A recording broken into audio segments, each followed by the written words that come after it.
Well,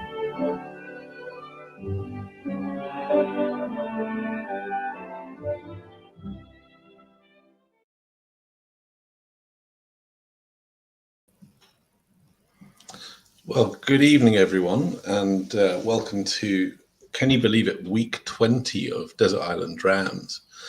I say, can I believe it, because I think we'll be here in another 20 weeks' time by the sounds of it. Delighted to have tonight a very special guest. Obviously, they're all very special guests. We have from the Spirit of Yorkshire Distillery, Director of Whisky, Mr. Joe Clark. I'm going to bring him in just now. So be nice, everyone. Good evening. Good evening. How are you doing? How are you doing? Yeah, I've got whiskey and I've got beer and I've got good company, so I'm ready to go. How about yourself? Yeah, all set. All set. I'm lined up here. I've got 5 drams, 5 glasses, all pre-poured. Beer on this side, whiskey on this side. You know, set. Just to be clear, you've got all 5 of the whiskies you've chosen there with you this evening, I believe. I do, yes. That's dedication to the cause. Well, yeah. Unfortunately, even though you live probably only about 5 miles away from me, I don't have similar whiskies in front of me. I'm having to make do. I just assumed you'd have all these, Eddie. I probably do. I probably do, but I'm too lazy, to be honest. Just drink what's to hand. Indeed. Yeah. As long as it's good. Anyway, listen, thanks for coming on. It's good to see you. I probably haven't seen you actually, even on Zoom for a little while, or whatever streaming platform people are choosing these days. So it's good to see you. Yeah, I've suffered greatly at the hands of Zoom catch-ups with industry people. The off button is really hard to find on those. So yeah, no, you haven't seen me on one of those for a little while actually. But you know, all in due course. You know, we'll get there. I think a lot of people have fatigue of all these Zoom calls and things. You know, I think there reaches a saturation point where it's just too much. And I think I hit that within about a week. Week one, I was there. You know. Yeah. I mean, we kept going. You know, we kept kind of plowing on, making spirit. You know, so the kind of, you know, it wasn't like suddenly like there was an off switch on work. Yeah, I mean, this was all full of whiskey. And, it's usually full of whiskey, but it was a lot more whiskey. And so the prospect of spending, you know, your Friday night having to relentlessly answer questions on family quizzes, just that got really old really fast. Yeah, indeed. Anyway, we're here for the crack, but we're also here to listen to some answers to questions. Very, very, you know, you're going to prepare to be grilled. And, and obviously to listen to your whiskey and music selections. So, I mean, obviously I know the answer to this, but people who are watching may be thinking, who the hell is this? They're probably thinking about that about both of us, to be honest, but this is about you. So why don't you just do a little intro on yourself and where you started in the industry and how you got to be doing what you're doing and what are you doing? Yeah, sure. Obviously named Joe Clark, and whiskey director at Spirit of Yorkshire Distillery. That's been 15 years to this point. Started in whiskey, would have been I think either late 2005 or early 06, and it was in a whiskey shop. From there, from actually a Christmas temp job in a whiskey shop, ended up staying in there for 5 years, and during that time worked at Odd Bins as well. and did various bits for a few different brands during that time. Obviously, that's when we met Eddie, and that would have been probably like 08 or 09. 2011. Kind of left the kind of retail thing and started working with yourself. So I joined the Whisky Lounge as the first full-time employee. We then worked together for 4 years, 4.5, 5 years, up to 2016. During that time, we did a lot of amazing stuff. We ran an enormous amount of shows, literally hundreds of tastings. During that time, managed to publish a book on whiskey in 2014. Since then, a book on gin, a book on rum, and then a revised update on the whiskey book. Across the kind of breadth of kind of selling whiskey, talking about it a lot, running whiskey shows and tastings and events, writing about whiskey a lot. And then in 2016, crossed paths with David Thompson and Tom Mellor, founders of Spirit of Yorkshire Distillery. And they were just kicking off. They were just getting the stills fitted. They fired them in May 2016.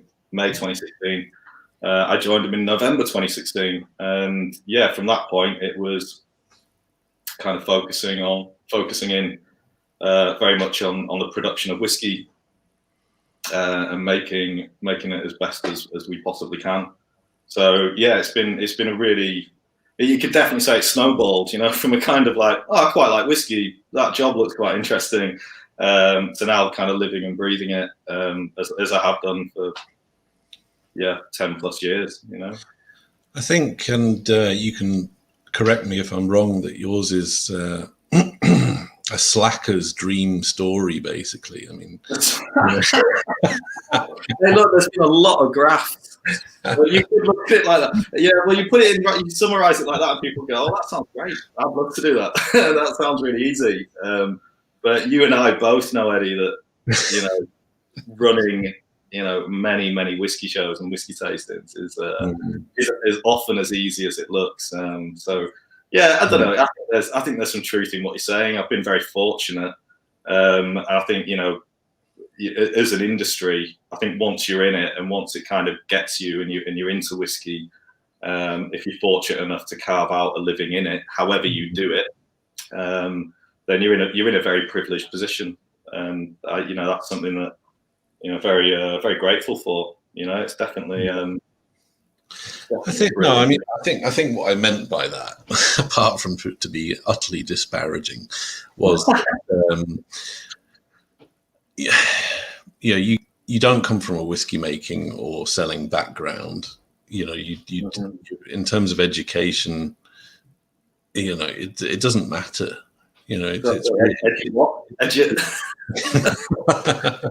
It's about your personal drive and commitment and passion. And although that latter word I have come to hate, it's more about really putting yourself in the position in which people will take note and really guys like yourself and Ollie and John and a lot of the people that we know from your sort of generation have gone on to do really good stuff, and that's no accident. That's because you've all worked hard at it and shown that you're good at it. So all power to you, I say. That's all the smoke you're getting up your ass, I can tell you. It's downhill from here. That much, to be honest. That's incredible. Yes, it's always brought a tear to my eye, Eddie. Don't get used to it. Anyway, listen. Let's talk Drams. And can you remember what your first whiskey is? Because I'm about to bring it up. Yeah, sure. Well, that's good because I've got them lined up here. So if I forget, then I've either gone blind or definitely had too much. So first whiskey. Are you chucking it up, or do you want to? Yeah. So it's an old blend. It's an old Johnny Walker. It's 1960s. And it's not. It's here really to just kind of represent for me, the kind of first whiskies that I was drinking, and this was before I started actually reading about it or learning about it or really giving any care to it at all. So kind of my first job out of college was in a pub. It was in a pub in the village where I grew up, and I would finish work basically, and as most people around the age of 19, price and volume are really important, and so kind of cheap blended Scotch was great. It ticked the box, and I tend to drink it kind of half pint glass. Decent slap of whiskey in there, stack of ice, and topped up with lemonade or ginger ale. And it would literally be whatever was to hand. Yeah. I think there's quite a few people out there who would agree with us when we say that some of the older blends like that Johnny Walker and even the little red label 60s and 70s are just outstanding whiskies, and you can still find them on auction for pennies really, and represent very good value, especially if you want to taste what whiskey tasted like in those days. Yeah, sure. Although don't everyone do that, otherwise there won't be enough for all of us. Yeah. It's wildly expensive. Don't go looking. Exactly. So tell us about the tune that you've chosen to taste or to listen to while you're drumming. So for this kind of period of whiskey for me, it was kind of finishing work late, getting home, and just basically hammering out on the guitar, learning this piece amongst others. But it's kind of it's significant to me in the sense that actually my first real time spent with whiskey and a glass in my hand was listening to this track, and as I say, a handful of others, and just trying to nail them on the guitar.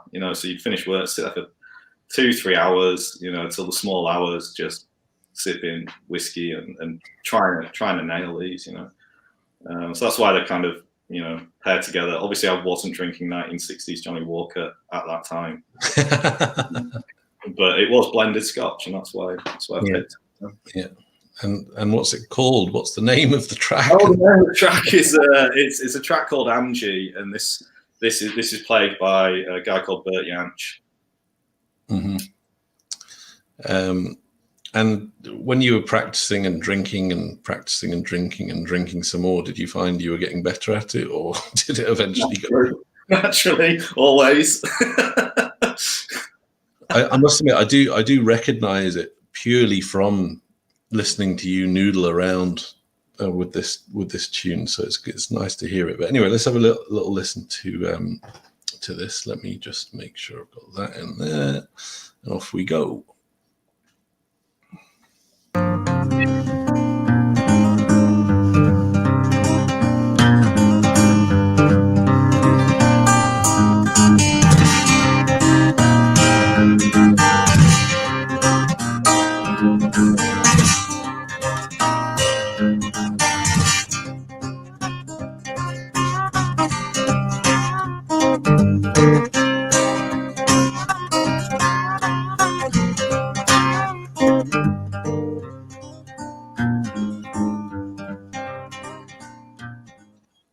So it was Bert Jansch and Angie. I don't remember the you doing that flamenco-y bit. It's always little bits that I didn't quite get. There was a lot of whiskey involved in the learning of that. But no, I can still smash it out when I have to. I've got a guitar in the office at the distillery, so I'm sure there's 1 or 2 people. If any of my colleagues are bored enough to be tuning into this tonight, they might have heard me rattle that out in the office. Yeah. Well, I don't know if you can see on the screen there. There's a comment from said distillery saying Joe has a guitar in the distillery office to continue alongside tasting. So yes, it obviously hasn't gone unnoticed. Well, it's a good thing to have in there, you know. It just, it's you know, helps you think. Helps me think. Helps you zone out. I know. Good. Okay. Well, that's a good starter for 10. I'm happy with your choices. So you're allowed to do that. So we'll move on to the next question, if we may. And I'm thinking, the next question, and quite interested to hear your take on this, because I'm sure you have a similar view on this as me. But whiskey myths, you know, and classic kind of misnomers, if you like, you know. So you know, whether it be a tasting with customers or, you know, marketing nonsense, whatever it may be, is there something that has really got you go or just made you laugh out loud? What have you?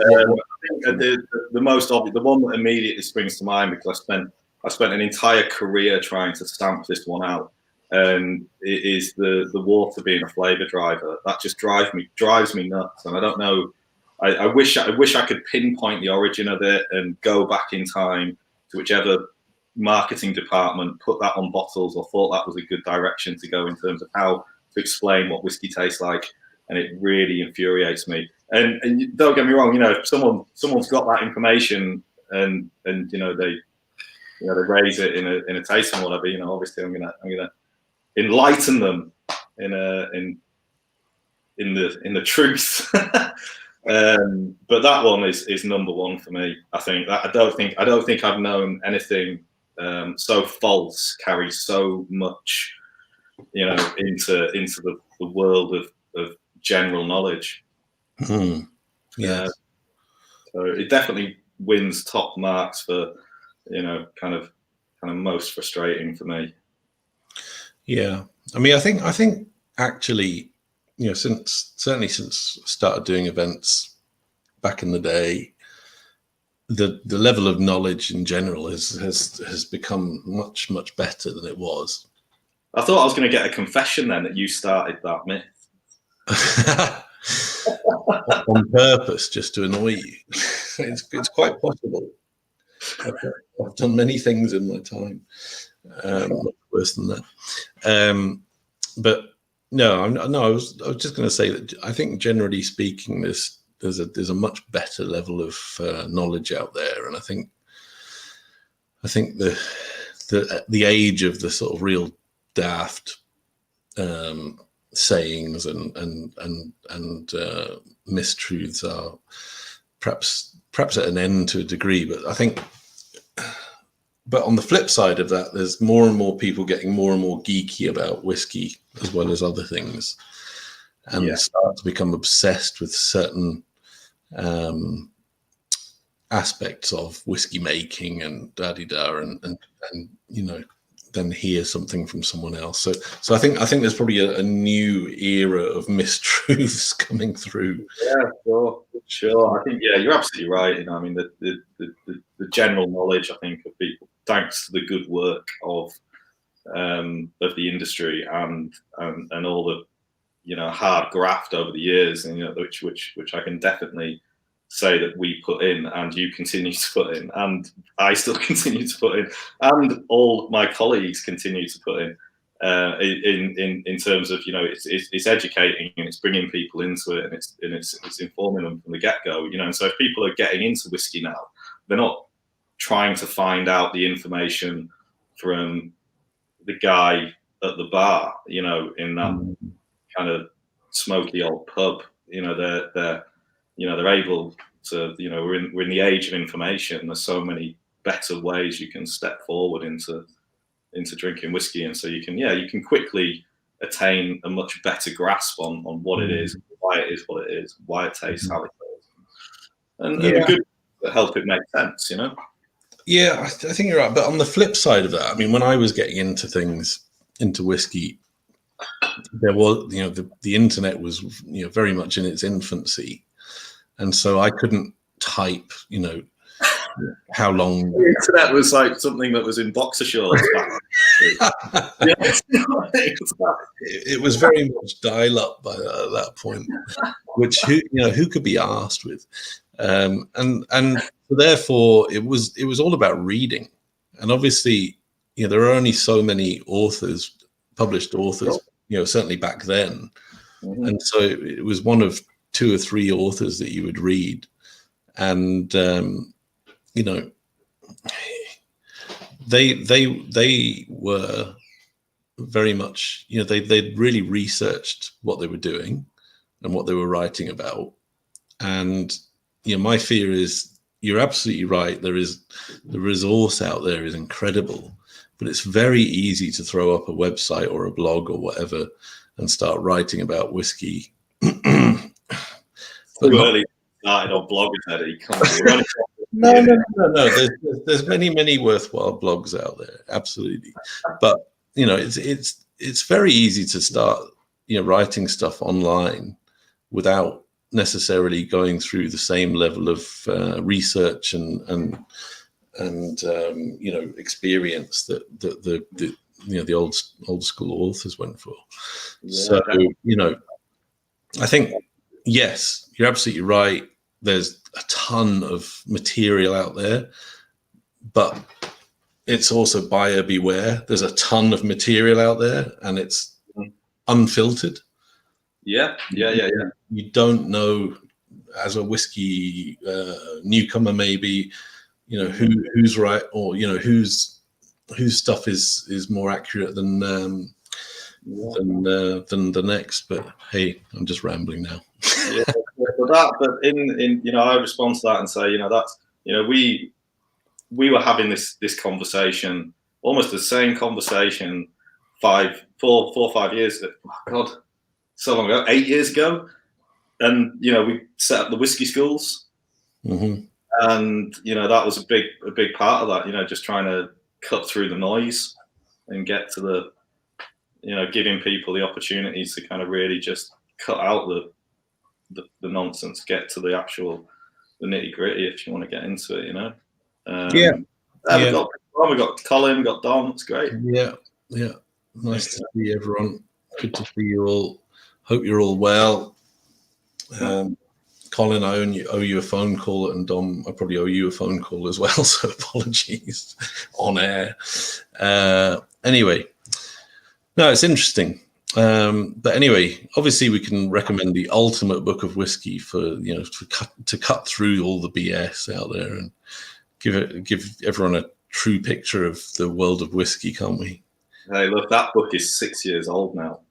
You're probably better looking for a slightly more recent release, Eddie. But wouldn't you say? Oh, you mean like this one? Well, even that's coming up to it'd be nearly 2 years old. Wow. I know. I might be asked to do another one. You never know. Yeah. All good. Anyway, listen. Let's talk tunes. Enough of the chat. Let me get the right. Anyway, before I bring it up, do you want to introduce your next whiskey, and then I'll bring up the photo, because I don't want to spoil your thunder. Sure. Second pick tonight it's a Springbank. It's a pretty dodgy looking bottle of Springbank. Some of you will know where it's from. It's from the Cage in the Cadenhead Whiskey Shop in Campbelltown. Picked it up 2-3 years ago. Really into represent Springbank. It was an excuse to open this for me, because I've had it kicking around for a little while. Great distillery, a lot of fun memories of Springbank, drinking it over the years with various kind of good friends. I can remember some key significant moments with it. One in particular is related to the trap that's come up, which was a good night. But I can remember first tasting Springbank. Actually, I can remember the first time I tasted it and thinking, really don't get what all the fuss is about here. Cracked a mini of it in the whiskey shop with Ollie Chilton, and I can remember us both being there like, I'm really excited for it. You know, when we got it in our glasses, I'm like, this is really weird. But then it's one of these kind of distilleries, isn't it, that grows on you. And there's some absolute belters. You know, they do some fantastic whiskey. So yeah, is that enough about the whiskey? Do you want more? It's cask strength. This one, it's 10 years old. Hold on, let me just work out how to. There you go. Yeah, okay. So tell us about the track you've chosen. I mean, yeah. So track, it's by a band called the Bar Brothers. I actually came across this. We used to listen to a station a lot in the TWL office called KEXP. It's a brilliant independent radio station. It's great for like really good bands. And I can't remember how I came across it. Actually, no, it was from looking at live performances of some other bands that I liked, and started listening to this station. And we came across the Bar Brothers, and then within about a week, I think we were totally bought into this. I don't know if you remember that when we first came across them, Eddie. But oh yeah. And you're still listening to that. You've got kind of vinyls and all sorts going on. But yeah. But yeah, we found they were playing a gig in Edinburgh. I can tell the rest of the story in a minute. But yeah, the track is Love Ain't Enough. I think it was a 2014 album. Yeah. Called Sleep Operator. Was this from? I thought this was from the second album. Is that the second album? Because the first one was just called the Bar Brothers, wasn't it? I think so. Yeah. Yeah. I think this was the first track on Sleeping Operator. But anyway, this is the Bar Brothers from Montreal, Canada, and Love Ain't Enough. My country's across, and my city is a vice, and so perilous a place, such a blood-begotten price. But just forget I ever said it's true love ain't enough. There's a killer in my bed.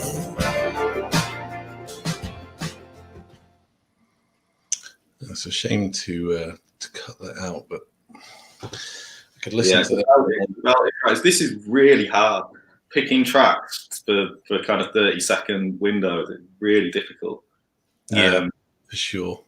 But yeah, we went up to a gig to see him in Edinburgh.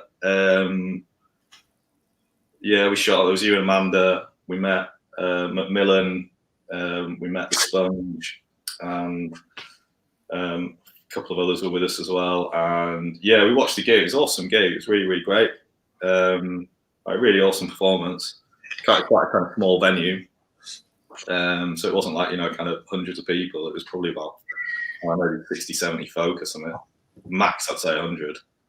And yeah, we're kind of crammed into the bar at the end, and we were fairly on it. It was getting a bit late, but the band ended up coming in to the bar, and I can remember like, I think you spotted them in there first. You're like, oh my god, the band are at the bar. Like, it's this like really like stupid, giddy moment. It was like it was that kind of, oh my god, got to go and get these guys a drink. And I remember that approach. When I was probably pissed and like, guys, can we get you a whiskey? What do you want to drink while you're here? You're in Edinburgh. Do you like whiskey? That kind of thing. And yeah, after a bit of back and forth, they conceded, ended up buying them Springbanks, and throwing down a dram with them. And it was very memorable. They were a great bunch, and it was really cool. It was just a really good night. It was. I mean, they are a phenomenal band, and I would definitely recommend anyone who likes music just to listen to them. Because it's just eminently accessible. It doesn't. The music doesn't really conform to any pigeonholes or styles. Mm-hmm. I do remember you with your arms literally pretty much round the whole band, basically. Probably. basically saying that you'd look after them all night. Yeah, don't worry, guys. You stay with us. We'll look after you. Yeah, you've never been to Yorkshire before. Yeah, don't worry. We'll make sure. And poor Johnny McMillan, who you were staying with, was just rolling his eyes. Going, oh yeah. Have you managed to get him to do one of these yet? You must be onto him to get on and do one. I messaged him earlier. Yeah, he's definitely on the hit list. Great. Make sure he's on it for sure. Yeah, no, that was good. That was great crack. I mean, off the back of that, we tried to go to more gigs and do more similar stuff because it was such a good night. And do you remember a drive to Manchester, Eddie, to go see a Ryan Adams gig? Do you remember that one? So I mean, I don't know how many people actually bothered to tune in or listen away to this, but this guy booked tickets to a Ryan Adams gig in Manchester, and this was before all the controversy of Ryan Adams. But we're looking forward to it. They're expensive tickets as well, weren't they? They were they weren't cheap. They weren't cheap. And we get going, we get on the road, we drive to Manchester, we get parked up, we go for a beer, and we're looking. We know where the venue is, and I think you've been to that venue before. And just nothing there. Nothing going on. Not a queue, not a person, not a doorman. And we go past a poster on the wall, and the gig was like 3 nights before. We stood in Manchester like, awesome, great. I don't know if Amanda remembers it, but like you were raging.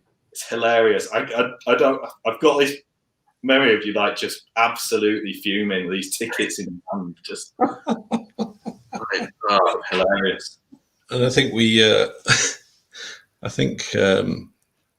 I think you and Amanda were consulted and were very much of the view you should just leave me alone for a few minutes. There was no talking you around.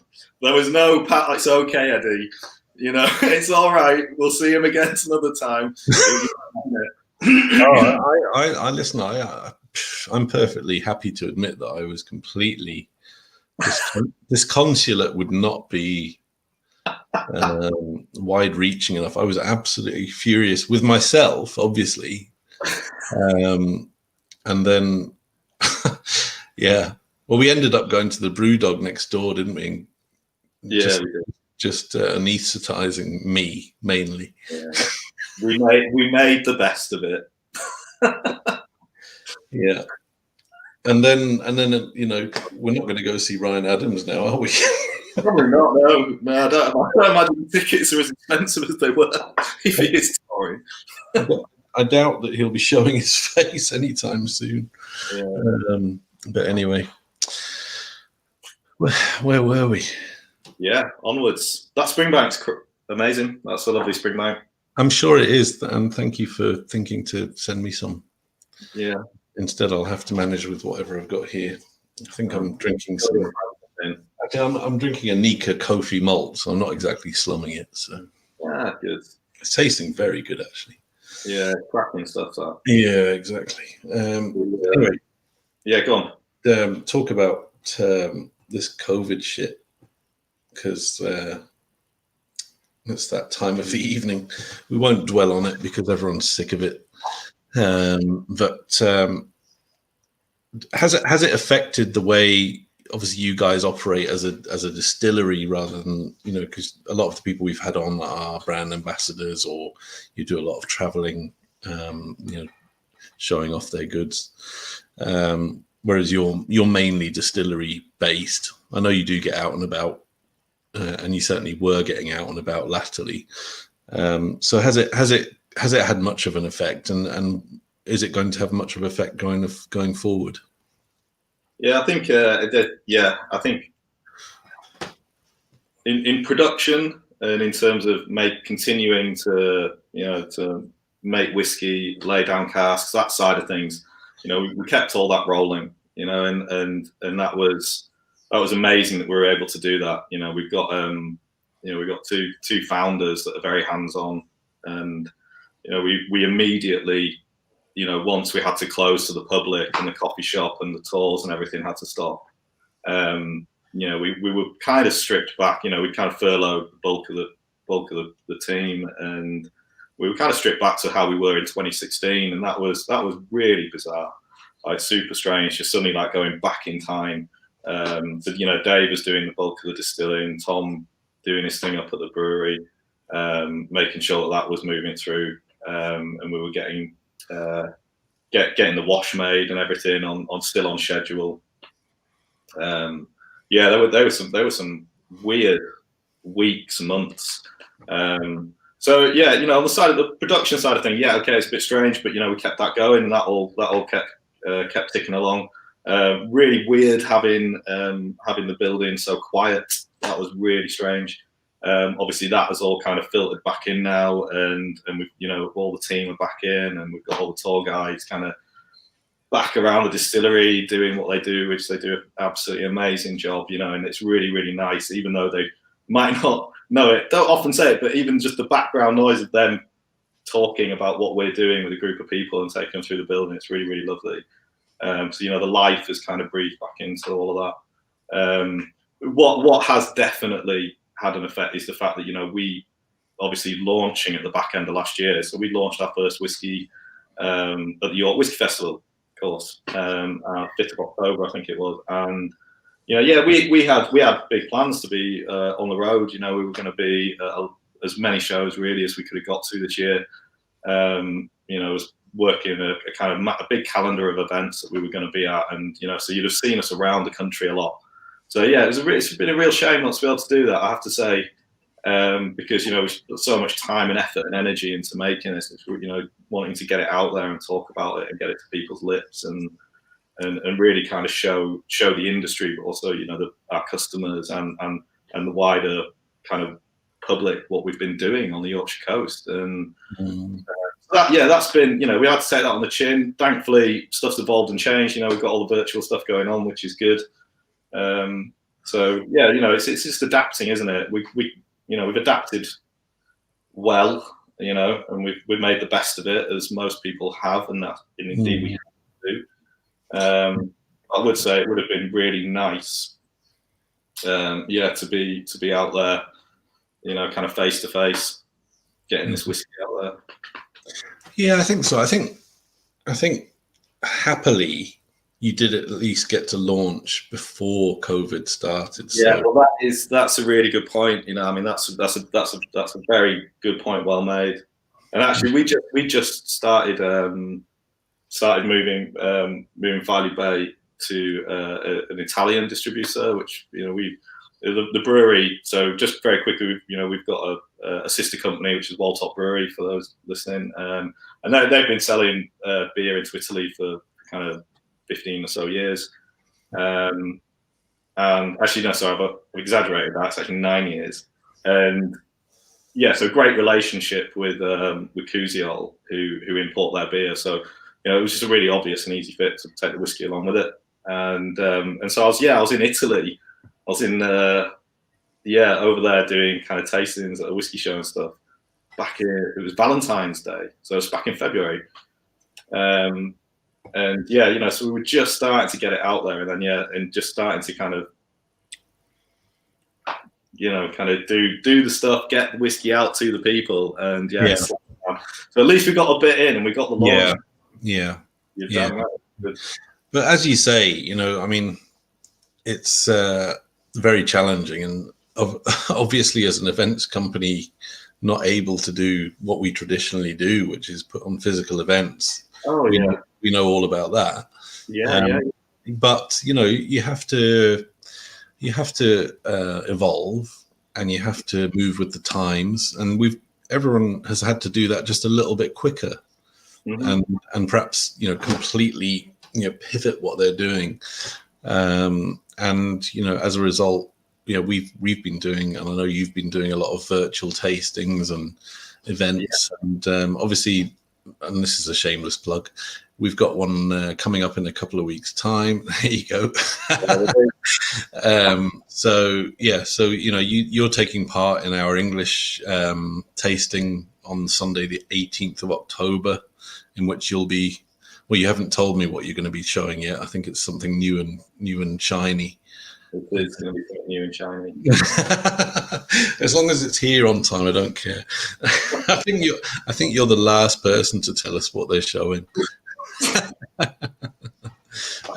But yeah, so I mean, we're very grateful to people who are continuing to support us through doing these virtual tastings and buying the packs and getting involved, because without all of that we wouldn't be surviving as it is. So thank you to those of you that are doing so, and if you're not, shame on you. Get on the friggin' website and buy some tasting packs now.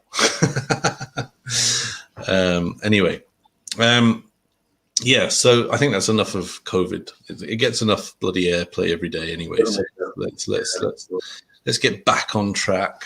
I'm looking forward to the next whiskey. Well, I would be if I had it, but never mind. I'll have to find something equivalent. So yeah, tell us, Joe, about your next whiskey. Yeah, sure. So this is our most recent bottling. So this was a limited release. That's not it. That's the next one. Oh, is it? Yeah. Yeah. My mistake. This is next whiskey. There it is. That's the one. That's due to a last minute lineup shift about. So the next whiskey is a Kalila, which is an Islay distillery, and it's a kind of beautiful smoky whiskey, and it's a long time favourite. Mm-hmm. Particular bottling was, I think, would have been the kind of Fest Shield bottling for this year. So it would have been the Kalila's Festival bottling, which they pushed out, through kind of web sales to the UK. I can't remember which month. It's probably, I don't know, a good few weeks ago now.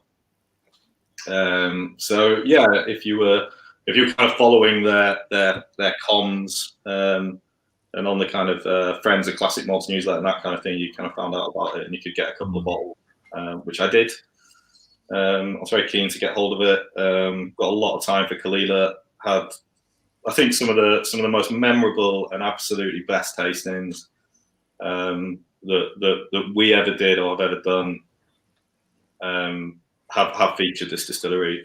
Two in particular off the top of my head. One was on the Bessie Ellen, which is a beautiful old coasting ketch. It was, I think, built in 1904. And yeah, we did this tasting with Nikki, who is the skipper, and her first mate Pete. And yeah, we joined up and we basically took a group for a tasting past Kalila on the Sound of Islay, which was absolutely amazing. It was just this beautiful, beautiful day, and you kind of trapped between these kind of two amazing views on either side, on all sides. And yeah, that was really special. That was really standout. I think that was the first tasting we did with them. We did several more after, which were all pretty stunning. I think, correct me if I'm wrong, I think we had the inimitable Colin Dunn, who I believe is watching at the moment, doing that. Yeah.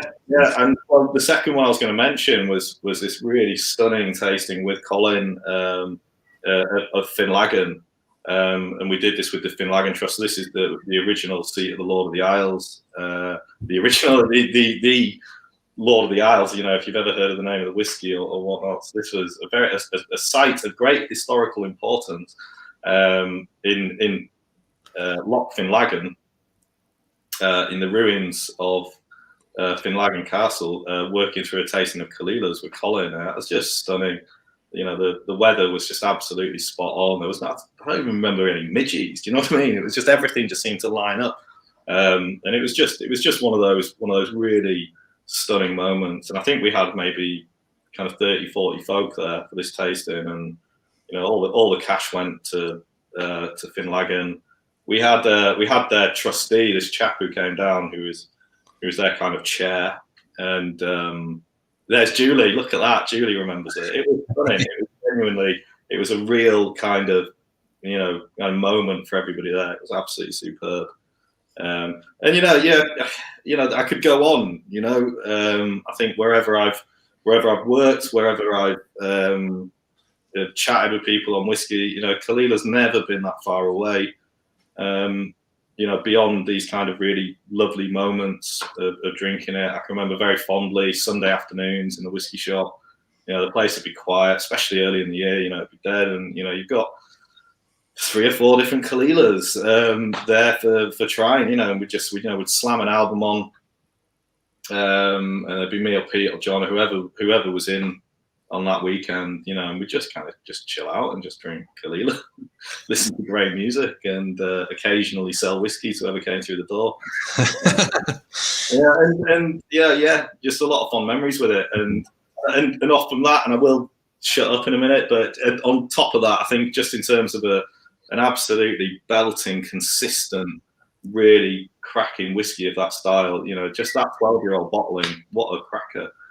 And the whole range, you know, it just does, you know, I think if you find Ardbeg fan, they'll probably moan about an Ardbeg release somewhere. You find a Lefroy fan, they'll probably moan somewhere about Lefroy release. You find people who drink Kalila, whether it's an indie bottling, official, whatever it is, it's generally just what great whiskey. You know, that's the my piece.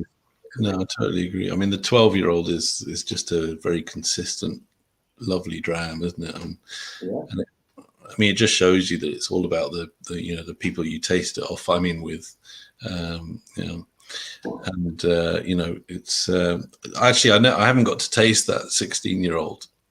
I think it was a 22-year-old last year, which was absolutely stunning, and for me was easily the Fesh bottling of the year. And I imagine that 16 is very tasty. So can you keep me some, please? Yeah, sure thing. I've had a bloody hell, Joe. Right, reserve that for a socially distanced dramming session at some stage. Yeah, not a problem. We'll have to stage that, I think. Yeah, for sure. Anyway, we're at the distillery soon, aren't you? Festival in a box, so you know. Well, this is true. Well, you could take it with you. Yeah, we could do that. Exactly. Yeah, absolutely. Yes, I forgot to mention that the Festival in a Box is being hosted by, well, it's hosted by me, but at your fine distillery. So that should be, that should make it even more fun. Anyway, let's get back to the to this, and if you can introduce us to the tune and the tunee, the band that is going to be performing. Sure thing. So yeah, the track in question here, it's a band with a silly name. So I'll abbreviate it down to RKS, but they're called Rainbow Kitten Surprise. They're US band. You know, they've just got a good sound. I think when I was putting this together, this playlist, I actually had a different whiskey paired with this, and I was going to talk about the bar that we used to run in Secret Garden Party, which was a music festival, and had this really that was just some of the most surreal, weird tastings I've ever done anywhere ever. But this was just an absolute cracker of a track, and you know, although this wasn't out when we were doing that bar, if it had been, it would have definitely been on in that bar. There's no doubt about it. Yeah, see what you think. Yes, there's some of the tales from the Secret Garden. In fact, most of them, they're simply not repeatable, are they? Really? Are definitely not repeatable, but there are some cracking stories there, and like in terms, you know, amazing how many knowledgeable whiskey people there were at that festival. You know, I can remember selling a lot of really like interesting, good whiskey. You know, and we just sold it straight. You know, no mixers, no cocktails, no wine, no beer, no. You know, just whiskey and the odd soft drink. It was awesome. Yeah, there was a lot of glitter. It was weird. It was brilliant. Right. Well, let's have a wee listen to the Rainbow Kitten Surprise. I did have to Google RKS. Did you? Fair enough. Yeah. And then when I Googled it, it wasn't Rainbow Kitten Surprise that first came up. So I had to, but I got there in the end anyway. So here we go. Yeah, okay. See what you're saying, eh? Yeah. Don't ever forget it. I never answer calls when I'm in the kitchen cooking. It's just a thing. It's how that I never call back when my friends looking at me in the car because it be all they want to talk about. Are you trying to get a deal? A deal? A deal. Sorry, on the real. But my eyes and my ears don't work well, and the floor keeps sliding on my heels. I can't feel them. I'm still dreaming. The skull on the table is still life. Is it still life? What's the meaning? Are we still dealing? Feel like I can't act right. Alright, sugar, city, pretty, magic. Got me good vibes, thank God I ain't driving traffic. Vision, blur, blue, bleeding. That's a blackout light. It don't matter. Well, there we go. Let's get rid of those. Cool. Good. Did you enjoy that? Yeah, I thought it good. I don't. Yeah. If anybody got it, just get it over. I think I remember you trying to get me into those. And Probably. Yeah. I think I probably need to go and have a second listen. But it's not quite as Bar Brothers is for me your standout moment. Apart from everything else you've achieved in your career, that's the main thing. No, I mean, Bar Brothers were, an amazing find. There was no way they weren't going on this list. But I guess, they're lively, So if you need something to, when you're putting all those festival in a box packs together, Eddie, and you need a spring in your step. I know. I'm gonna got in your hand and you go in for it. It's got a bit more. It's got a little bit more pulse, I'm gonna go for I've run out of whiskey, so I'm gonna go for a little cheeky wolf burn. A cheeky wolf burn. Okay, nice. Yeah. So this is in the peated pack. So this is a Wolfburn Morven, which I did taste eventually last week, and it's absolutely gorgeous. Actually, sort of not heavily peated, but just enough for us peat freaks. Good. Shit, I've been laying into a bottle of Redbreast 12-year-old cask strength as well. This week I've been mainly drinking Redbreast 12-year-old cask strength. That is an absolute belter. Oh, it's just too good. Yeah.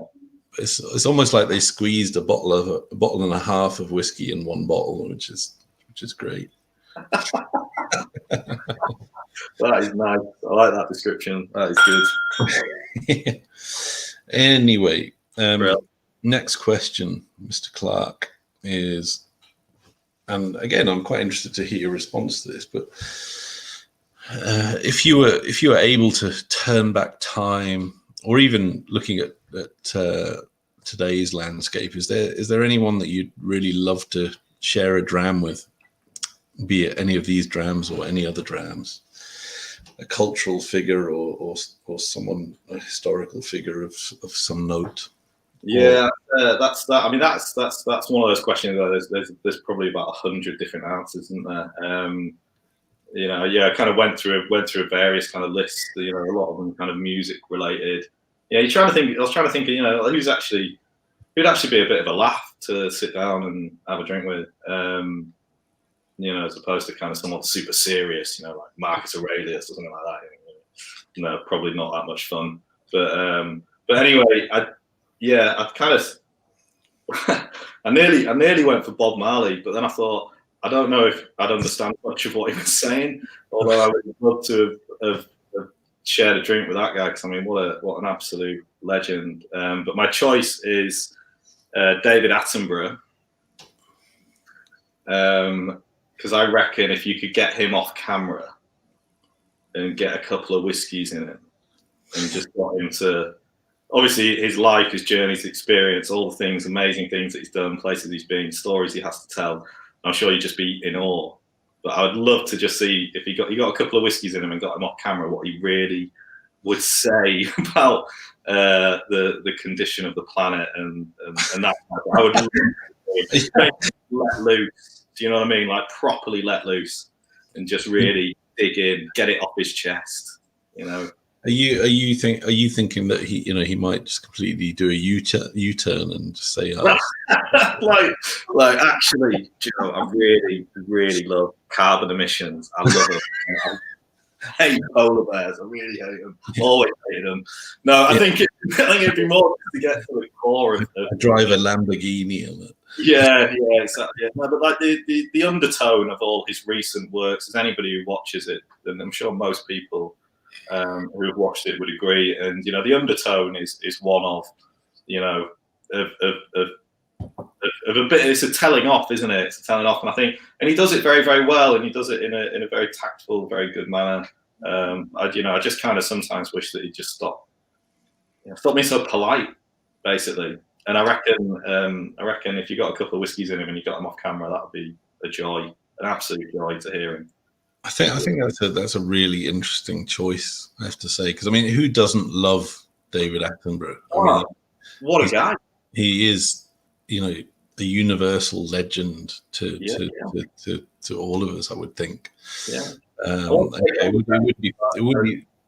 It would be fascinating to see him loosening the knicker elastic, as my good wife would say. Well, you know, just getting, you know, when, you know, obviously he has his public demeanor and he's an expert in it. He's done it his entire life, hasn't he? But I think that would be a great person to have a whiskey with. I can imagine that, you know, that's exactly what David Attenborough needs, is to have a dram with you. You're absolutely right. There was a man who needs some whiskey. Oh dear. Okay, well let's. So tell us about the next whiskey, which we've kind of had a little sneaky preview of. We've had a sneaky preview, yeah. So the next whiskey is a Filey Bay. So this is Yorkshire whiskey, and it was released 1st of August, for Yorkshire Day 2020. We do an open day, a kind of open weekend, and this was destined to be our open day bottling. And just available, you know, at the distillery. A kind of nice reward for the people who make their journey out to the village of Hummonby, near Filey, to come and see us. So yeah, we adjusted how we did it, and obviously we pushed it out online, and you know, we've got a few really good customers that have taken you know, the odd case here and there. So yeah, it's 1,500 bottles, cask strength, combination of bourbon and PX. It's the oldest bottling that we've done to date, in the sense that it carries whiskey in it, you know, which was 4 years old, which doesn't sound too old in the lineup of whiskies that I've been going through tonight, and of course that most people drinking will be familiar with. But you know, that's the oldest Yorkshire whiskey there that is in a bottle anywhere. So you know, it's a cracking whiskey. It's got punch. You know, did it at cask strength, or near enough, 55. Took it down a little bit. It just really, at 55, it just drank really, really well. And putting this together, putting this combination of casks together throughout the lockdown, and I was doing a lot of this work from here, you know, from my living room. And yeah, you know, throughout that time, just really started hammering live sets on YouTube of various bands. And that's really how this combination of whiskey and track has come together.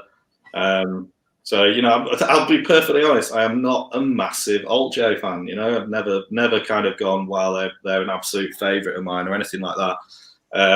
But when I was working on this whiskey, and I've got this kind of, you know, dozens and dozens and dozens of car samples out, and you're kind of methodically working through it and doing all the sensory work and doing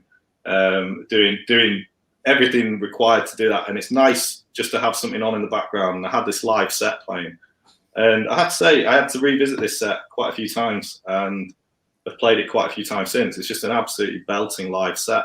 So this is a little snippet of, I think, a 45-minute live performance that they've done. And yeah, it it worked really well for me when I was doing this piece of work.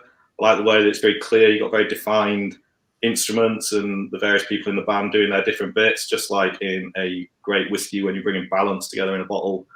And I often use music analogies talking about whiskey, but you've got your kind of your drummer, your bassist, your guitarist, your lead guitar, your vocals, and there was 5 casks coming together in this bottling, and they're all doing their own little bit to create that overall picture, and so that kind of comes across nicely in this piece. Well, let's have a listen to said piece, Alt J and Breeze Blocks.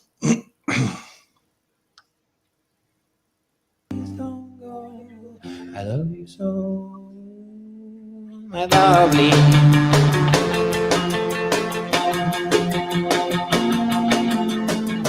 Please don't go. I love you so, I love you so. Please don't go. I love you so, I love you so. Please break my heart. Please don't go. I love you so, I love you so. Please don't go. I love you so, I love you so. Please break my heart.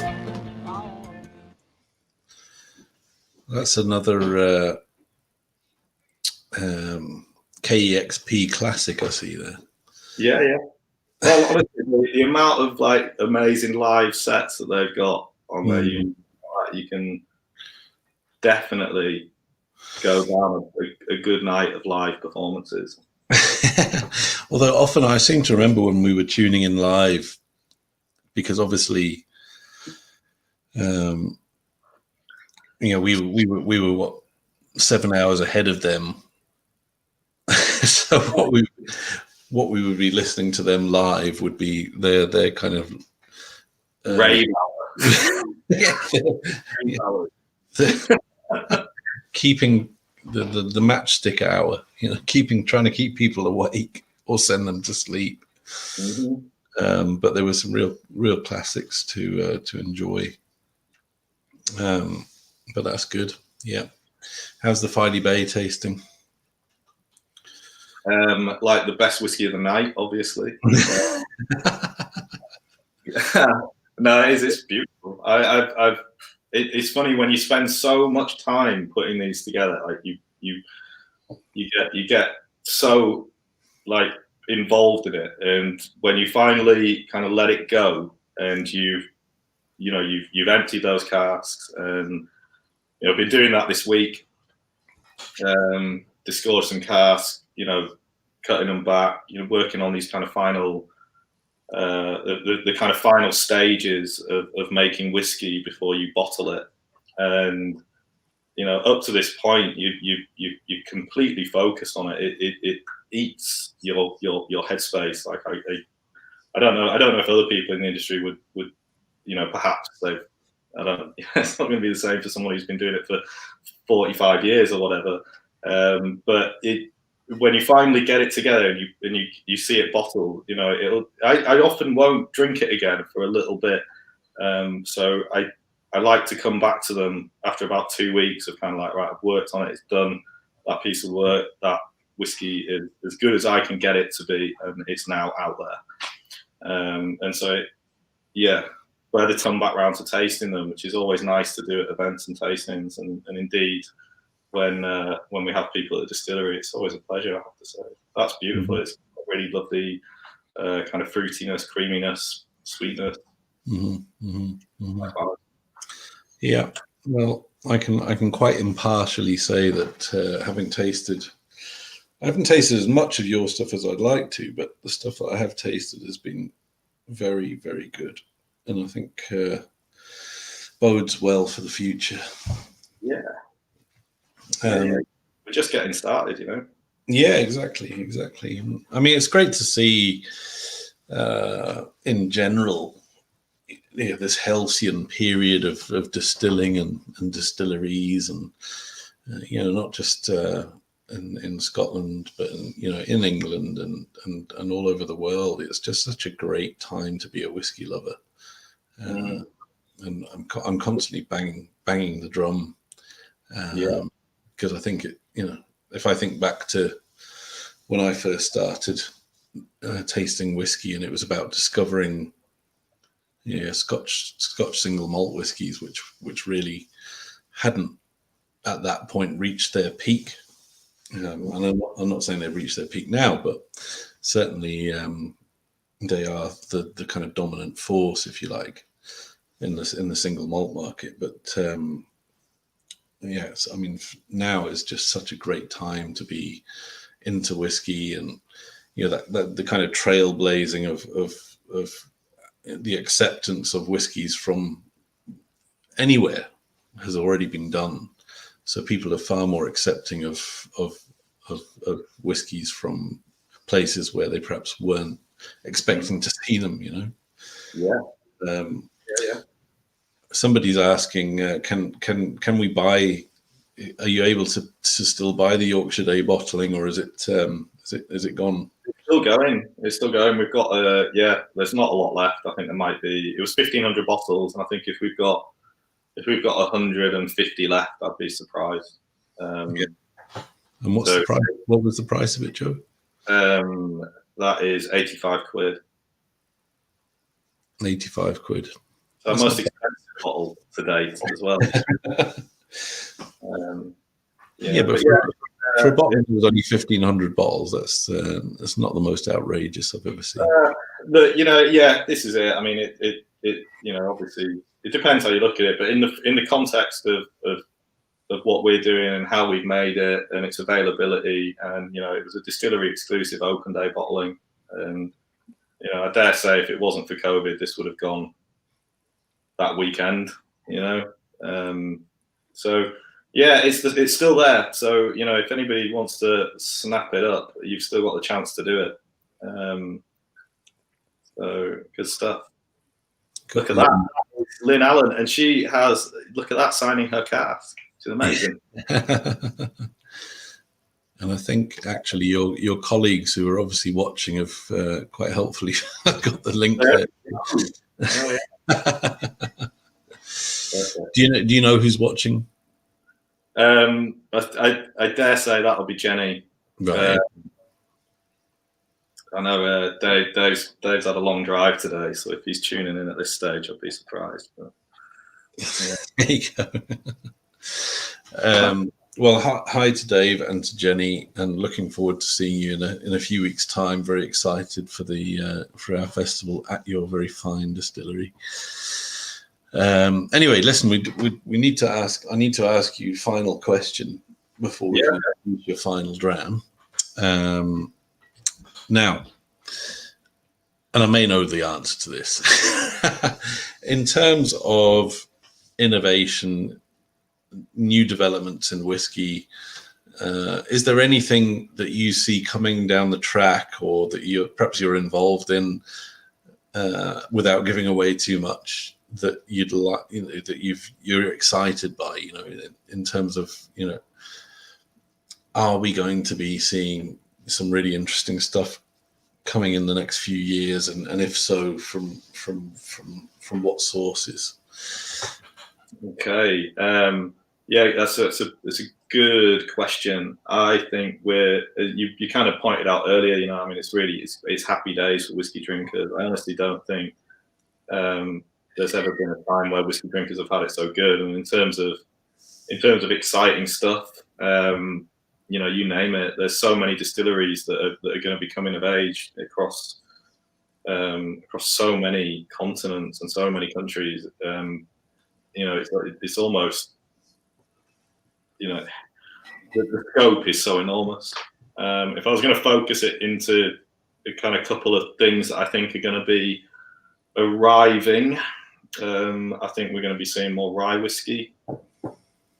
I think that's something that is just starting to break through. There's some good work being done in Scotland. Some producers looking to make rye as opposed to using malted barley. Indeed, this could be something we're looking at. I'll say no more on that. That could be something in the future. But yeah, I think the innovation. It's not innovation because it's been done before. But I think the the fact that you've got more distilleries and more of them prepared to take the leap away from perhaps what is, would have been a tried and tested, trusted path, and trying to look at, actually bringing other historical styles back into the spotlight. I think that's something that could be really, really amazing, really interesting.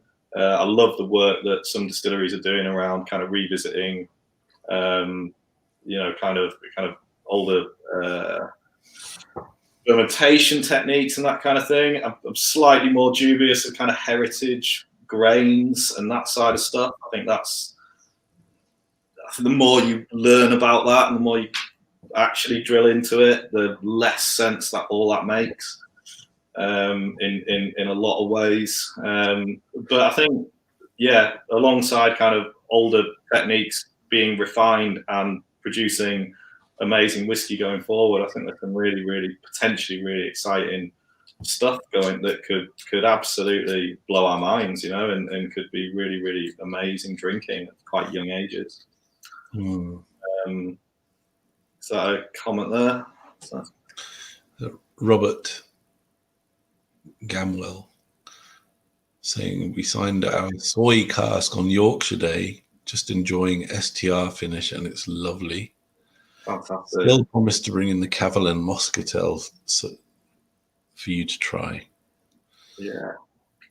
Lee and anyone brings whiskey to the distillery, they're always very welcome. That's brilliant. But I think that kind of sums it up. I think the work on refining kind of all the best parts of older production that have created really beautiful flavour in the past that we see in some older bottlings, and kind of remastering that and finding the best bits of it and bringing that into modern production. From that's the stuff that I really like. But I think from a wider piece, just the variety, there's going to be so much interesting stuff to try.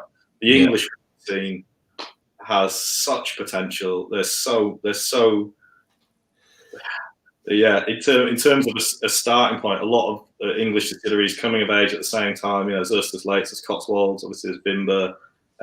With good work done by English Whiskey Co in Norfolk. Kind of forerunners to a slot, and I think in terms of the footing that we've all started on, in terms of the quality of what we're all releasing at such a young age, I think the next 10 years for English whiskey is going to be amazing. It's going to be some really cracking whiskey to drink, definitely. Yeah, and I would just reiterate that all of the producers you mentioned there are featured in the English tasting panel on Sunday the 18th. So if anybody out there is curious to see what the good work, as Joe has described, is going on, then get involved in that, because that's going to be a really good tasting. Some great whiskies and personalities involved. Anyway, so final whiskey of the evening.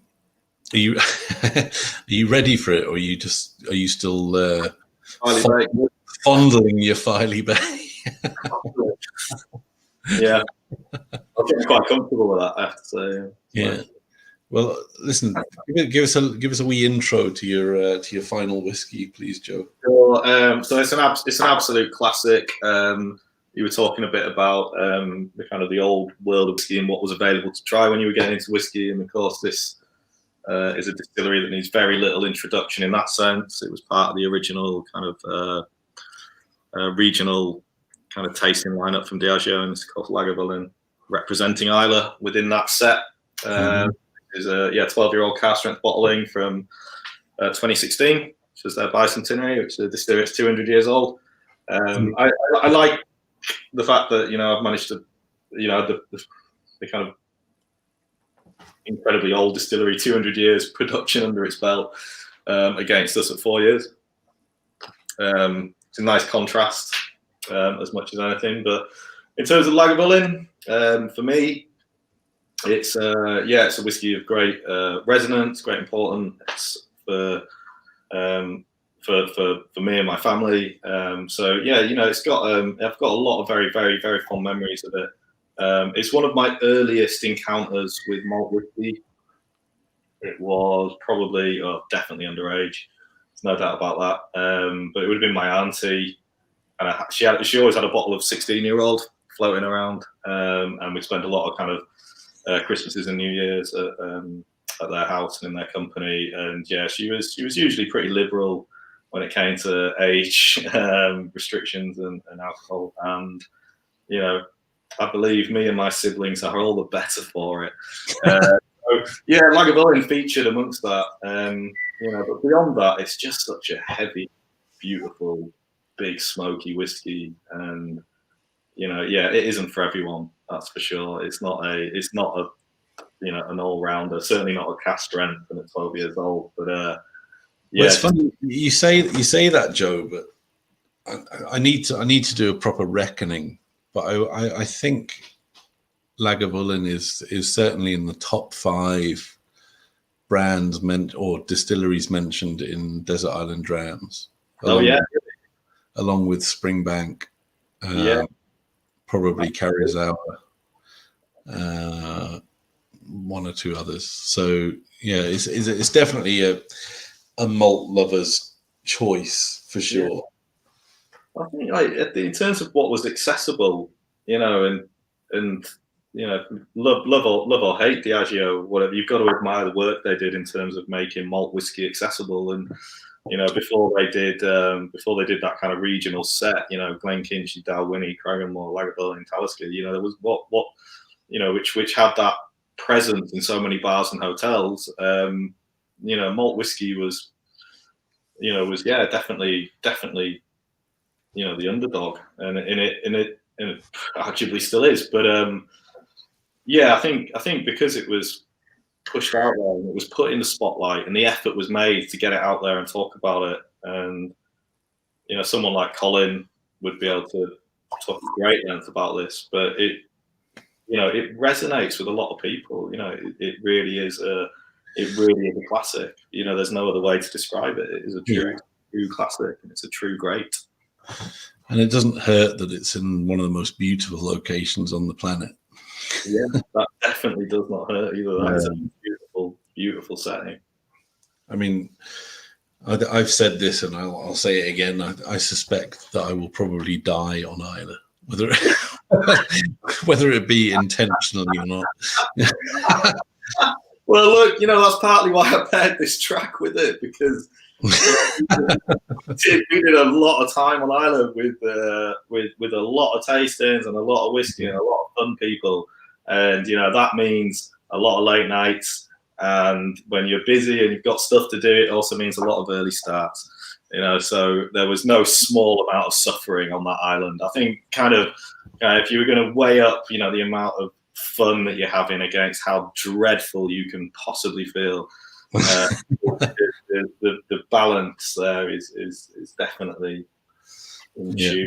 It was some really, really fond memories. You know, we talked about Calida and the Bessie Ellen tasting and that kind of thing, but yeah, you know, those trips down to the south coast of the island, they kind of, you know, remember I mentioned Johnny on this already tonight, and then definitely if he's not conceding and giving in to get on here and do this, I will work on him with you. I'll do Don't worry, I'll get him. But you know, we'd grab a bunch of customers in the minibus, and you know, I mean, he had this CD of just cinema soundtracks, and I think we managed to work out that actually roughly between Lefroy and you then pass Lagavulin and then you got Ardbeg, and roughly that stretch of road from Port Ellen past Lefroy, Lagavulin, Ardbeg, you can get through the Jurassic Park soundtrack. You can get through that amazing John Williams piece, and that was nearly the final track that I put on, but I didn't. I thought this other one by Frank Rabbit would be more fitting. Yeah, you know, I was this definitely was in my mind when inviting Johnny on, is to get the full John Williams playlist going. You know? Oh, look, I mean, credit where credit is due. I mean, that tuned up the epic value of driving around Islay. Sure. Anyway, so yes, tell us about your final track, please, Joe. Yeah, so the final track here. So you know, this is a whiskey of great resonance for me. It's a very important whiskey for me, as I alluded to earlier. And this band, you know, I found this band thanks to John Pitts, who had to suffer being my boss for a number of years at the whiskey shop. And John would always have a really amazing kind of spread of music playing in the shop. I say always amazing. There's some stuff there that I definitely wasn't. There was definitely some gems, and this band was amongst them. And I have to say, I think since I found him, since he was playing a track, it's called Old Fashioned. It was on a live album that they did called Long Live a Fright, and I honestly don't think there's been a month or maybe even a week since then that I haven't at some point listened to a track by these guys. They are a truly brilliant band, and despite their silly name, of which there has been 2 bands this evening with very silly names, I would implore anybody who's into this kind of style of music, just get on whatever platform you've got and find an album and just get stuck in. And what are they called? This band's called I didn't say the name. But the band is Frightened Rabbit. Yeah, Scottish band. They've got a really good spread of albums. These are good albums. This isn't just a band that's just kind of one track, kind of 2 tracks on an album that are good. You will get stuck into these definitely. They recently, a really, really sad story behind them as well. But their kind of main guy, Scott Hutchinson, died 2 years ago. And they've done a lot of great work off the back of that in terms of kind of pushing the causes that were important to them. Which you can kind of, you go looking for this band on the internet, you'll find out all about it. So I'll leave that bit there. Anyway, this is just a beautiful piece of music. Great track. Okay, let's have a little listen to Frightened Rabbit and I Wish I Was Sober, which I'm sure we can all resonate with. From time to time. Yeah. Oh, hold on. Eddie, you've screwed up. Bear with me. Here we go, folks. Forgive me, I can't speak straight. Forgive me, I can't. Forgive me, it's far too late.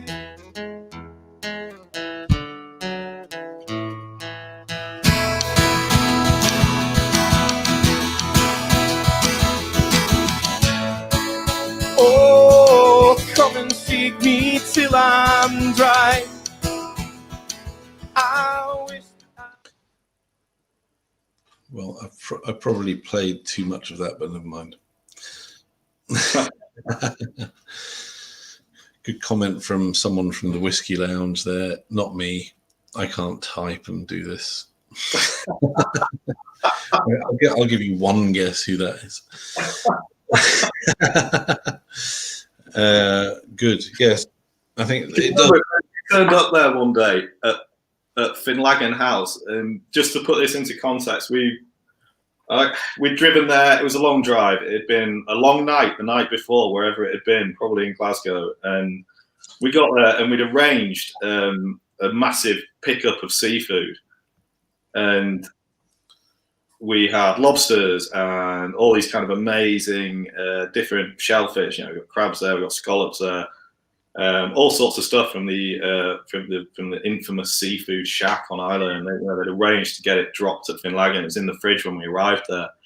And what had you forgotten to do when you placed that order? Can you remember? I mean, don't get me wrong. I mean, I would have tuned this memory out as well. Go on. So they've got all their brains and shit in them, So we stood at that sink in Finlagan kitchen, and you'd found these gloves that came up to your elbows, and we're in rain max, and we're not well. We were not in a good way, and we had to scoop the brains out of lobster heads and get that all out and get all those heads removed and all that kind of stuff.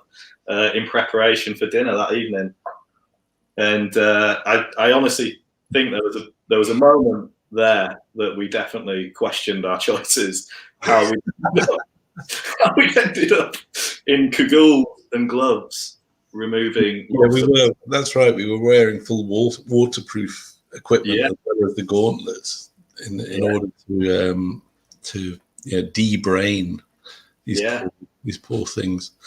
I mean, it tasted amazing later that night. But I mean, however, exactly. Well, I mean, that first trip across with customers, where it was a Kalila we were tasting, but I think it was an independently bottled Kalila we were tasting along with the shellfish, and it was just magical, wasn't it? That was, I mean, that seafood is hands down the best seafood I've ever eaten. Yeah, anywhere ever. It was absolutely gorgeous. Even better when Amanda came, because Amanda could like the spreads of seafood. Absolutely.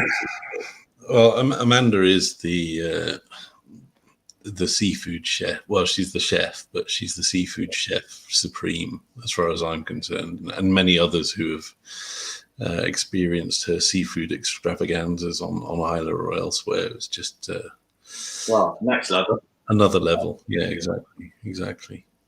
And let's hope we can do it again sometime. I know you haven't been able to get over for the last few years, and we've tried to tempt you over, but you've been busy or doing whatever you do, and whatever you do. whatever the hell it is you do. But hopefully in next maybe next year or the year after, whenever it is, we'll get back, and it'll be a hell of a party. Oh yeah, and we'll wish you over. There we go. And everyone's invited, apart from the people we hate. And we won't talk about that now. We don't hate anyone. Of course not. Good. Listen. Anyway, listen. It's been fun. Really has, and I hope you've enjoyed it. Folks, thanks for tuning in. I'm going to just flash this over, just shameless self-promotion, because we need your love.